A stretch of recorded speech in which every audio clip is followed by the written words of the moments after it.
Welcome to Shri cookery விலாக்ஸ்ங்க. இந்த vlogs எதுக்குன்னு பார்த்தீங்கன்னா, எங்கள் தோட்டத்தில் நிறையா காய்கறி வகைகள், அப்புறம் பழ வகைகள், கீரை வகைகள்னு சொல்லிட்டு எல்லாமே இருக்குங்க. அதை பற்றின ஒரு மினி விலாக் தாங்க இது.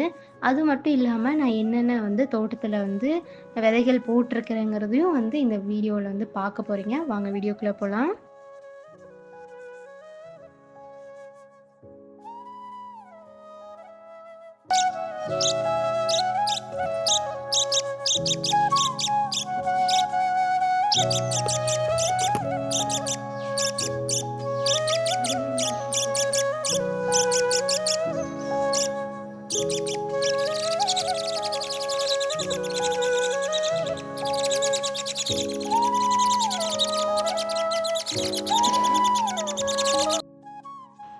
எனக்கு பார்த்தீங்கன்னா, ஒரு சில வகை கீரை கிடைச்சது. அது என்ன கீரைன்னு பார்த்தீங்கன்னா, சிகப்பு முளைக்கீரை. அப்புறம் காய் பார்த்தீங்கன்னா, சர்க்கரை பூசணி அந்த காய் விதைய தாங்க கிடைச்சது. அது மட்டும் இல்லாம இன்னைக்கு பார்த்தீங்கன்னா, அம்மா புதினா சட்னி செஞ்சிருந்தாங்க. அந்த புதினால இருக்க இலையெல்லாம் பொறிச்சுட்டு அந்த தண்டு இருக்கும் இல்லைங்களா, அதையும் நம்ம எங்க தோட்டத்துல நெட்டு வைக்க போறோம். அதுக்காக அதையும் காலையில அம்மா சட்னிக்கு பொரிச்சு போட்டதுக்கப்புறம் அந்த தண்டெல்லாம் வேஸ்ட் பண்ணாம எடுத்து வச்சுக்கிட்டேங்க. இந்த மாரி கடையில நீங்க வாங்கிட்டு புதினா செய்வீங்கல்ல, அந்த தண்டை எடுத்து நெட்டி விட்டிங்கனாவே போதும். சூப்பரா புதினா தழைச்சிருங்க. இப்போ பார்த்தீங்கன்னா, எங்க தென்னந்தோப்புக்கு தான் நம்ம போய் இதெல்லாம் நெட்டு வைக்க போறோம்.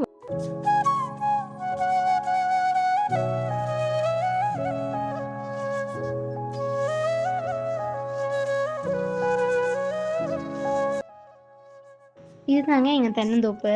இந்த தென்னந்தோப்புல பார்த்தீங்கன்னா, மேக்ஸிமம் எந்த வெள்ளாமையும் நாங்க செய்ய மாட்டோம். ஏன்னு பார்த்தீங்கன்னா, தென்னை மரம்லாம் சூப்பரா வளர்ந்து ஃபுல்லா காடே நெகிழ் குடுக்கறதுனால, இங்க எந்த வெள்ளாமை செஞ்சாலும் வளராதுங்க. அதனால இடையில மட்டும் பாக்கு கன்னு வச்சிருக்கோம். இவ்வளோ ஒரு பாக்கு கன்னுக்கு இவ்வளோ டிஸ்டன்ஸு அப்படின்னு சொல்லிட்டு, ஒவ்வொரு பாக்கு கன்னுக்கு கேப்பு விட்டு பார்த்தீங்கன்னா, நாங்க பாக்கு கன்னு மட்டும் வச்சிருக்கோம். அது நல்லா வளரும்னு சொல்லிட்டு வச்சிருக்கோங்க. இந்த பாக்கு கன்னுக்கு இடையில கேப் இருக்கு பார்த்தீங்களா, அதில தான் பார்த்தீங்கன்னா, கீரை செடி, அப்புறம் காய் செடியெல்லாம் நான் போட்டிருக்கேங்க. மேக்ஸிமம் இங்கே கீரை, காயெல்லாம் போட்டாவே நல்லா வளரும். சரி நம்ம இந்த இடத்த வேஸ்ட் பண்ணக்கூடாதுன்னு அந்த சென்டில பார்த்தீங்கன்னா, கேப்ல ஃபுல்லா கீரை செடி, காய் செடியெல்லாம் போட்டிருப்பேன். அது மட்டும் இல்லாம எங்க தோட்டம் ஃபுல்லாவே சொட்டு நீர் பாசனங்க. சொட்டு நீர்னால அது அந்த டியூப்ல இருக்க ஓட்டைக்கு நேர் கரெக்ட்டா பார்த்து பார்த்தீங்கன்னா, காய் செடியெல்லாம் போட்டா, நம்ம எப்போ தண்ணி எடுத்து விடுறோமோ, தானாவே செடிக்கெல்லாம் தண்ணி பாய்ச்சிரும். அதனால தண்ணிக்கும் பிரச்சனை இல்ல. சூப்பரா பார்த்தீங்கன்னா, கீரை செடி, காய் செடிலாம் அதனால வளர்ந்து வந்துட்டுருக்கு. வாங்க ஃபர்ஸ்ட் என்ன காய் செடி, கீரை செடியெல்லாம் ஃபர்ஸ்ட் போட போறேன்னு பார்க்கலாம். ஃபர்ஸ்ட் சிவப்பு முல்லைக்கீரை அதையோட விதைய தாங்க போட போறோம்.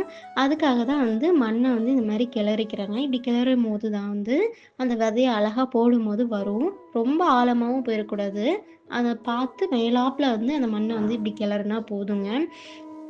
மண் இந்த மாரி நல்லா கிளறுனதுக்கப்புறம் நம்ம விதைய மேலாப்புல தூவி விட்டா போதுங்க.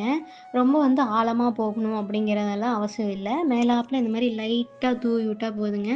நல்ல விதையெல்லாம் பார்த்தீங்கன்னா, சூப்பரா தூவி விட்டுட்டு, அதுக்கப்புறம் பார்த்தீங்கன்னா, தென்னந்தோப்புல பாலை இருக்கும் இல்லைங்களா? அத எடுத்து இந்த மாரி மண்ண மூடி விட்டு அப்படியே தேய்க்கணும். லைட்டா தேய்ச்சா அப்படியே மண் மூடிக்குங்க. ரொம்ப அழுத்தி தேய்ச்சா விதையெல்லாம் வளராம போயிரும். அதனால அப்படியே மேலாப்புல லைட்டா மட்டும் தேய்ச்சா போதும்.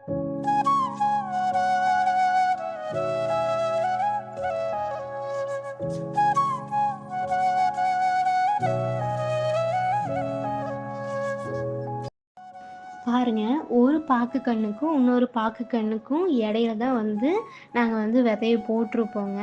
ரொம்ப ஒரே இடத்துல எல்லா விதையும் கொட்டக்கூடாது. கொஞ்சம் கொஞ்சமா தான் நாங்க போட்டிருப்போம். அதுவும் அந்த சொட்டு நீர் டியூப் இருக்கு பார்த்தீங்களா, 2 பக்கமும் அந்த டியூப சுத்தி தான் நாங்க மண்ணைய பறிச்சு, அதில மட்டும் தாங்க விதையே போட்டிருக்கோம்.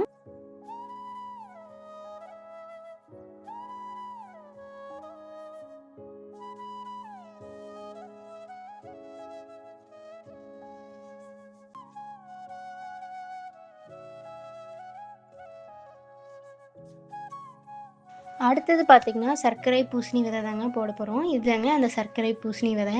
இது பார்த்தீங்கன்னா, கீரை விதை மாதிரி எல்லாம் மண்ண கிளறி விட்டுட்டு அதுக்கப்புறம் போட மாட்டோம்.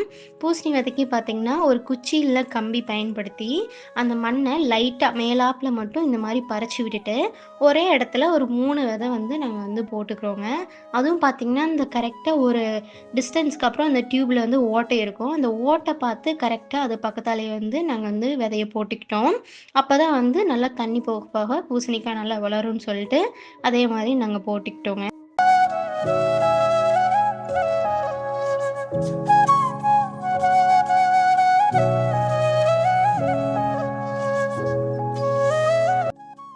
அடுத்தது பார்த்தீங்கன்னா, அந்த புதினா தழையோட தண்டு எடுத்து வச்சிருந்தோம் இல்லைங்களா, அத தான் வந்து நெட்டு விட போறோம்.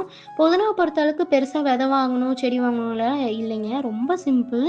வீட்டுக்கு வந்து சமைக்கிறதுக்கு புதினா தழை வாங்குவீங்க. அந்த தழையெல்லாம் பொறிச்சு சமையலுக்கு யூஸ் பண்ணிட்டு, அந்த தண்ட தூக்கி எறியறதுக்கு பதிலா, நீங்க வந்து இது மாரி ஒரு 1 இன்ச் அளவுக்கு மட்டும் ஒரு ஓட்ட போட்டு குச்சி இல்லனா கம்பி பயன்படுத்தி, அதில அந்த தண்டு பார்த்தீங்கன்னா, நல்லா வேர் கொஞ்சம் கொஞ்சமா குட்டி குட்டியா தெரியும். அந்த தண்டு பகுதிய அந்த குழிக்குள்ளார போற மாரி நெட்டி விட்டீங்கன்னா போதும். சூப்பரா வந்து புதினா தழைஞ்சு வந்துருங்க. அதுவும் பார்த்தீங்கன்னா, மேக்ஸிமம் கொஞ்சம் நல்லா ஈரப்பகுதி இருக்கிற மாரி நெட்டுக்கோங்க. புதினாவ பொறுத்த அளவுக்கு ஓரளவுக்கு ஈரப்பகுதி இருந்தா தாங்க வளருது, இல்ல வளர மாட்டேங்குது. நாங்க எப்பவுமே தென்னந்தோப்புல தான் வந்து போடுவோம். ஒரு சேஞ்சுக்கு வந்து பார்த்தீங்கன்னா, நாங்க வந்து கொஞ்சம் மொளகா காடு வச்சிருந்தோம். அதில வந்து சொட்டு நீரெல்லாம் எதுவுமே கிடையாதுங்க. தண்ணி பாய்ச்சிக்கிற மாரி தான். அப்போ வந்து நாங்க அங்க கொண்டு போய் நெட்டோனே கன்டினியூஸா மழை பெஞ்சுட்டே இருந்தது. நல்ல புதினா தழையெல்லாம் சூப்பரா வளர்ந்து வந்துச்சுங்க. இதுக்கு முன்னாடி ஒரு ஷார்ட் வீடியோல கூட நான் காமிச்சிருப்பேன். நல்லா தழைஞ்சு வந்துட்டு தான் இருந்ததுங்க. அப்புறம் திடீர்னு மழையெல்லாம் ஸ்டாப் ஆனதுக்கப்புறம் மிளகா காட்டுக்கு அதிகமா தண்ணி பாய்ச்ச மாட்டோம். அதனாலேயே அந்த புதினா பார்த்தீங்கன்னா, கொஞ்சம் கருகுன மாரி ஆயிப்போச்சு. அப்புறம் நாங்க கொஞ்சம் கொஞ்சமா போய் தண்ணி வந்து ஊத்தி ஊத்தி வளர்க்க வளர்க்க நல்லா வளர்ந்துச்சு. சரி இனிமே எதுக்கு வம்பு, நம்ம வந்து தென்னந்தோப்புலயே வந்து நெட்டி விட்டுறலாம் அப்படின்னு சொல்லிட்டு, அந்த காட்டையும் வந்து மிளகா வந்து அறுவடை முடிஞ்சனால ஓட்டிட்டோம். சரி அதனால எடுத்துட்டு வந்து மறுபடியும் நான் தென்னந்தோப்புலயே வச்சுட்டேங்க.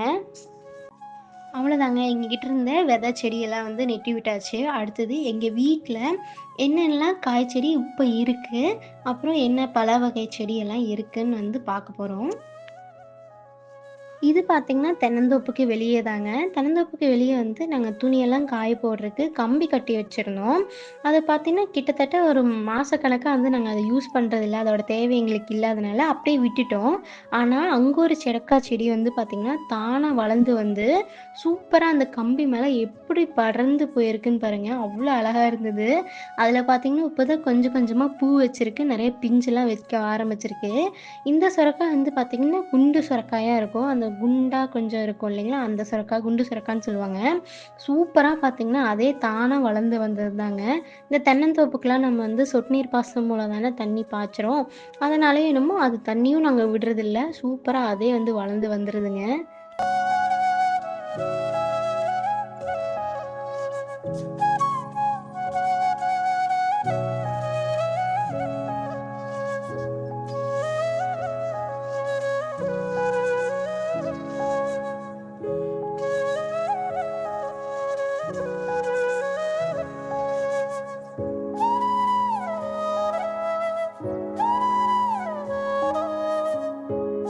அடுத்தது பார்த்தீங்கன்னா, எங்க தென்னந்தோப்புல கொஞ்சம் முன்னாடியே வந்து லைன் கீரை போட்டிருக்கோங்க. இந்த லைன் கீரை பார்த்தீங்கன்னா, பொரியல் செய்றதுக்கும் நல்லாருக்கும். அப்புறம் வந்து கூட்டு செய்வாங்க. அந்த பருப்புக்குள்ளார கீரைய வேக வச்சு போட்டு டிஃப்ரெண்ட்டான கூட்டு, அதுவும் நல்லாருக்குங்க. இந்த லைன் கீரை பார்த்தீங்கன்னா, எங்க தெரிஞ்சவங்க வீட்லேருந்து வச்சிருந்தாங்க. அவங்க கிட்ட கேட்டு கொஞ்சம் வேரோட புடுங்கி குடுத்தாங்க. அத கொண்டாந்து நாங்க கொஞ்சமா தாங்க நெட்டிருந்தோம். ஒரு இடத்துல 2 செடி, இன்னொரு இடத்துல 2 செடி அந்த மாரி தாங்க நெட்டி விட்டுருந்தோம். ஆனா வந்து அதில வளர்ந்து, அதில இருக்க விதையெல்லாம் கொட்டி, சூப்பரா அப்படியே படர்ந்து வந்து நல்லா வளர்ந்துருச்சுங்க. இத அப்பப்ப வந்து பொறிச்சு வந்து நாங்க பொரியல் செஞ்சுப்போம். இல்லைன்னா கூட்டு செஞ்சுப்போம்.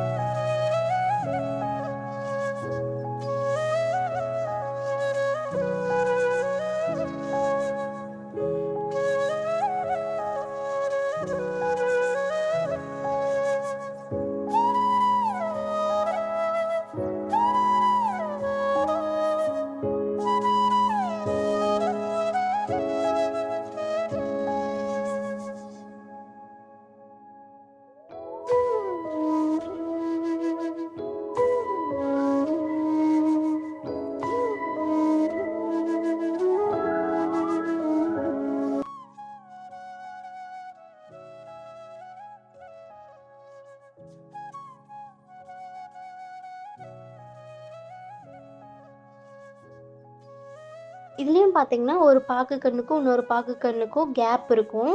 அதுல தான் இந்த கீரை செடி நட்டுருப்போம். இதுக்கு முன்னாடி பார்த்தீங்கன்னா, அந்த விதை போட்டோம் இல்லைங்களா? ஒரு பாக்கு கன்னுக்கும், இன்னொரு பாக்கு கன்னுக்கும் உள்ள கேப்ல, அதே மாரி தான் இதையும் வந்து நாங்க போட்டிருந்தோம். சூப்பரா பார்த்தீங்கன்னா, தள தளன்னு இன்னும் நெறைய வளர்ந்துக்கிட்டே இருக்குங்க. அதுவும் இல்லாம நாங்க இந்த காட்டுல வந்து அதிகமா மருந்தெல்லாம் அடிக்க மாட்டோம். மேக்ஸிமம் இந்த கள்ளக்கொல்லி, இந்த மாரி மருந்தெல்லாம் நாங்க எதுவுமே அடிக்க மாட்டோம். அப்படியே பில்லு, பூடு ஏதாவது இருந்துச்சுன்னா, நாங்க ஒரு 5 ஆள் வர சொல்லி நாங்கலாம் சேர்ந்து அப்புறம் அந்த பூடு இதெல்லாம் இருந்துச்சுன்னா கையிலேயே புடுங்கிருவோங்க.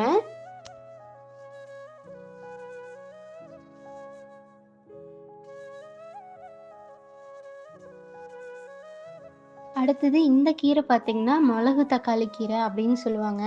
இந்த கீரை எங்க காடு ஃபுல்லா நெறையா இருக்குங்க. அதே தானா விதை கொட்டி, அதே தானா முளைச்சு வந்துருங்க. இது வந்து அப்படியே தானா முளைக்கிறது தான். நாங்க வந்து நெட்டு வைக்கிறதெல்லாம் இல்ல.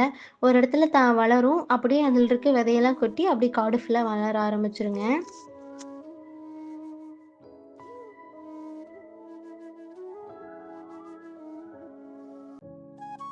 இது பார்த்தீங்கன்னா, கொய்யா செடிங்க. எங்க கோயில் நோம்பில வந்து ஒரு 3 வருஷத்துக்கு முன்னாடி நாங்க வாங்கி வச்சோம்.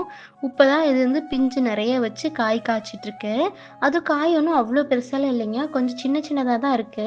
ஆனா டேஸ்ட் வைஸ் கொய்யாக்கா வந்து சூப்பரா இருக்குங்க. அதுக்கு பக்கத்தாலேயே இன்னொரு கொய்யா செடி வந்து வாங்கிட்டு வந்து வச்சோம். 2மே சூப்பரா வளர்ந்து, இப்ப தான் வந்து காய் வந்து புடிச்சிட்டுருக்குங்க.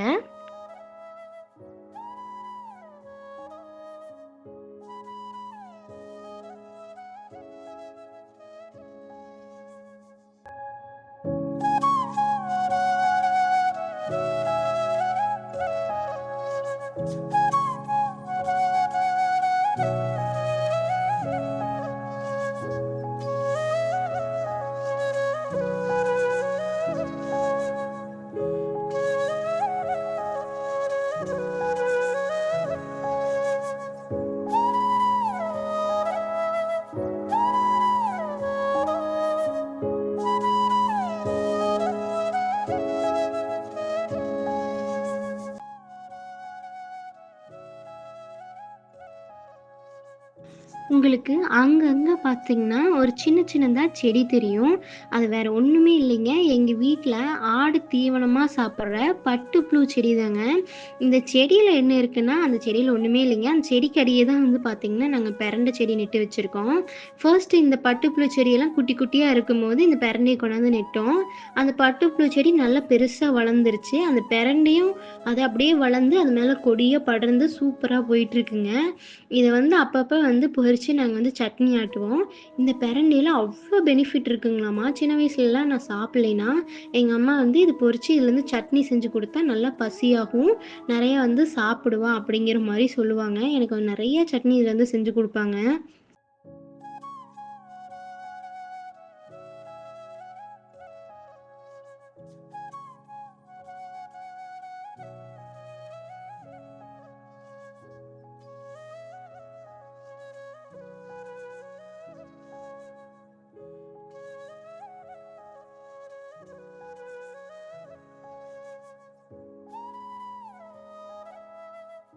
பெரண்டை செடி வளர்த்துறதும் அவ்வளோ ஒண்ணும் பெரிய விஷயம் கிடையாதுங்க.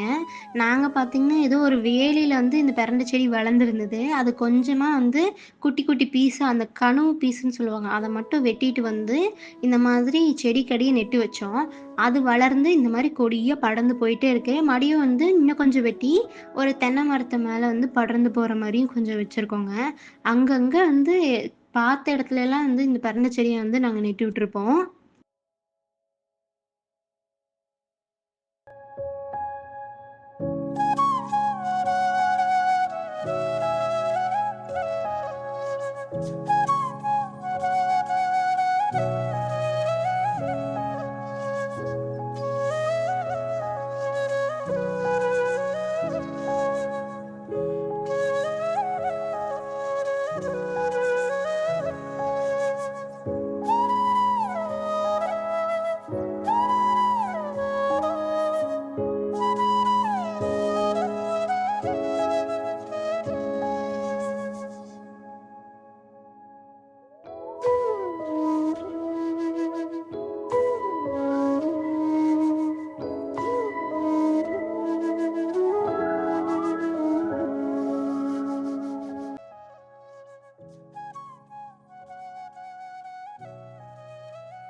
இது ஒரு கீரை வகைதாங்க. இந்த கீரை பார்த்தீங்கன்னா, வல்லாரக்கீரைன்னு சொல்லுவாங்க. இந்த வல்லாரக்கீரைய சாப்பிடும்போது நல்லா வந்து ஞாபக சக்தி வளரும் அப்படிங்கிற மாரியெல்லாம் சொல்லுவாங்க. இந்த கீரைய எப்படி நான் நட்டு வச்சேன்னு பார்த்தீங்கன்னா, என் ஃப்ரெண்டு வீட்டுக்கு போயிருந்தபோது, அங்க வீட்ல இந்த மாரி நல்லா படர்ந்து போய் அவ்ளோ பெருசா வளர்ந்துருந்ததுங்க. எனக்கு இந்த செடியோட வேர் வேணும் அப்படின்னு சொல்லிட்டு ஒரு 4 இயர்ஸ் பிஃபோர் நான் வாங்கிட்டு வந்து நட்டது. இப்ப பார்த்தீங்கன்னா, ஃபுல்லா அப்படியே வளர்ந்து எவ்ளோ தூரத்துக்கு வளர்ந்து போயிருச்சு. சும்மா கொஞ்சம் வேரோட வந்து வாங்கிட்டு வந்து தாங்க நட்டோம்.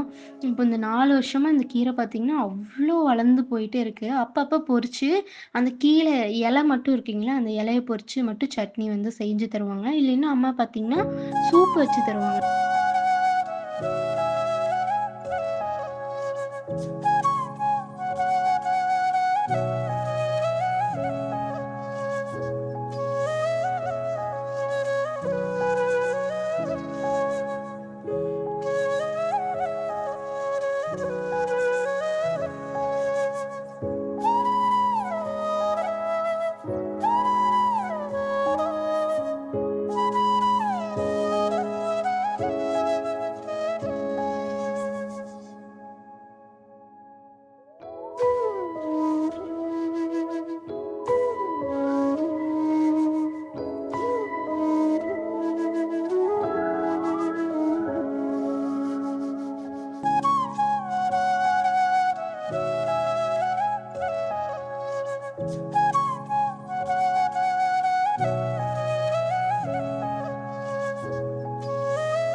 தென்னந்தோப்புக்கு ஆப்போசிட்லயே பார்த்தீங்கன்னா, கலக்கா வந்து கொஞ்சம் போட்டிருக்கோம். அதுவும் வீட்டு யூசஸ்க்கு மட்டும் தான் இந்த கலக்கா போட்டிருக்கோம்.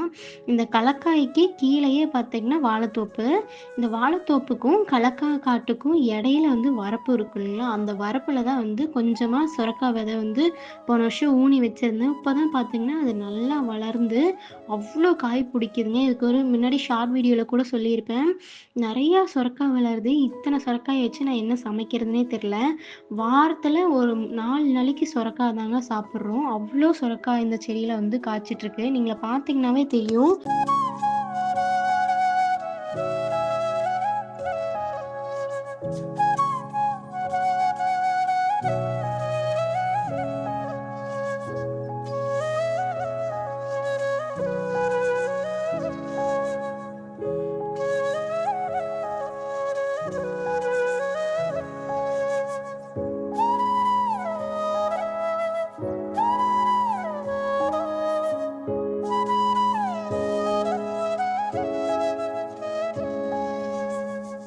பாருங்க, செடி ஃபுல்லா நெறைய பிஞ்சு பூவுமாவே இருக்கும். அங்கங்க பார்த்தீங்கன்னா, நல்ல பிஞ்சு சொரக்காயும், பெரிய சொரக்காய் எல்லாம் நெறையா இருக்கு.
இப்போதாங்க 2 நாள் ஆச்சு சுரக்காயெல்லாம் பொறிச்சிட்டு போய். அதுக்குள்ளார பாருங்க எவ்வளோ பிஞ்சு சுரக்காய் இருக்குன்னு.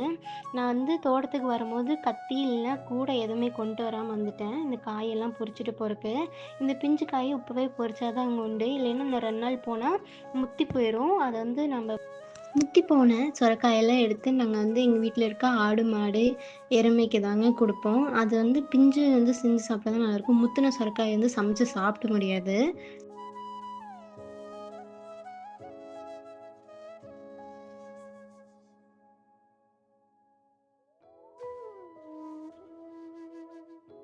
மட்டும் இல்லாம கத்திரிக்காய் வந்து பார்த்தீங்கன்னா, நாத்துக்காக வந்து ஒரு 2, 3 கத்திரிக்காய் விட்டுருந்தேங்க. அதுவும் வந்து ரெடி ஆயிடுச்சு. இந்த கத்திரிக்காய வந்து 2ஆ 3ஆ பொளந்து, அந்த விதைய வந்து நல்லா வெயில்ல காய விட்டு, அந்த விதைய மட்டும் எடுத்து சாம்பல்ல கலக்கி, ஒரு இடத்துல வந்து நாத்துக்காக விட்டுருவேங்க. அந்த நாத்து சூப்பரா வளர்ந்து வந்ததுக்கப்புறம், அந்த நாத்த தனித்தனியா எடுத்து எங்கே வேணுமோ அது வந்து நெட்டு வச்சுக்கலாங்க. அதுக்காக அடுத்தடுத்து வர வீடியோல நான் உங்களுக்கு வந்து அந்த நாத்த எடுக்கும்போது காட்டுறேன். எங்க தோட்டத்தில பார்த்தீங்கன்னா, பப்பாளிக்காய், அப்புறம் வந்து முள் சீத்தாப்பழம், எலுமிச்சங்காய் செடி, கொழுமிச்சங்காய் செடி அப்படின்னு சொல்லிட்டு இன்னும் நெறைய இருக்கு. அது இல்லாம நாட்டு பாவக்காய் செடியும், பொடலங்காய் செடியும் எல்லாம் கேட்டுருக்குங்க. இதுக்கு முன்னாடி நாட்டு பாவக்காய் செடி இருந்தது. அந்த பாவக்காய் கொஞ்சம் சரியில்ல. அதனால வேற வெத கேட்டுருக்கேங்க தெரிஞ்சவங்ககிட்ட. அதெல்லாம் வந்ததுக்கப்புறம் உங்களுக்கு இன்னொரு வீடியோ வந்து பண்ணி போடுறேன். அது இல்லாம தக்காளி வந்து காய்ப்பு முடிஞ்சிருச்சு. மறுபடியும் தக்காளி நாத்து வாங்கிட்டு வந்து போடுறதுக்காக வந்து ரெடி பண்ணிட்டுருக்கோங்க.